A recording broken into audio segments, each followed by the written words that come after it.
things that have influenced me, I think, as a writer. Um, I mean, there's a lot of things. Of course, it was the experience of growing up where I grew up, which was the Mexican American community in East Los Angeles.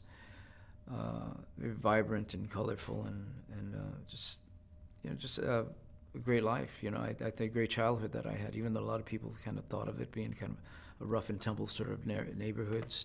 But it was that, but there was a lot of beauty and a lot of beautiful things. A lot of nice things that went on there. As far as writing is concerned, books and that sort of thing, I walked to the local library and I would check out books. And of course, at school, we were encouraged to read. In high school, I did the standard, Steinbeck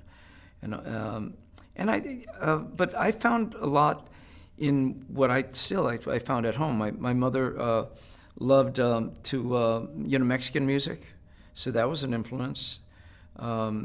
She loved rancheras, and I grew up listening to those things. She'd take me and my sister to the local movie theater to see Antonio Aguilar and Miguel Acez Mejia, who were ranchera singers, but they were also actors. So there was these wonderful cowboy movies with Mexican rancheras.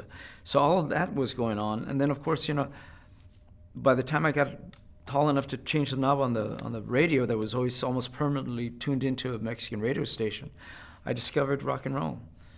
So these are the days when I was 14 years old when I begged my mom to let me go to see Jimi Hendrix at the Hollywood Bowl, and I went with a chaperone, this old guy. He was 19, and I experienced Jimi Hendrix, and that changed my life.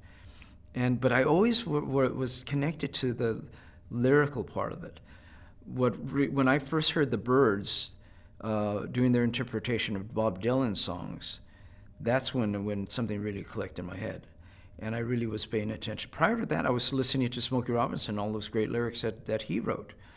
But I've always been attached to those lyrics. The contemporary things, I still listen to things. I still listen to Richard Thompson. I hear a lot of people who have these wonderful songs that I'm jealous of. I said, why didn't I think of that? So, I think every artist does that. But writers, there's Marquez and those kind of things that I've read. But there's also B. Traven, Brice DJ Pancake from the hills of West Virginia. I just keep it wide open. If it's good writing, it's just good writing, no matter where it comes from.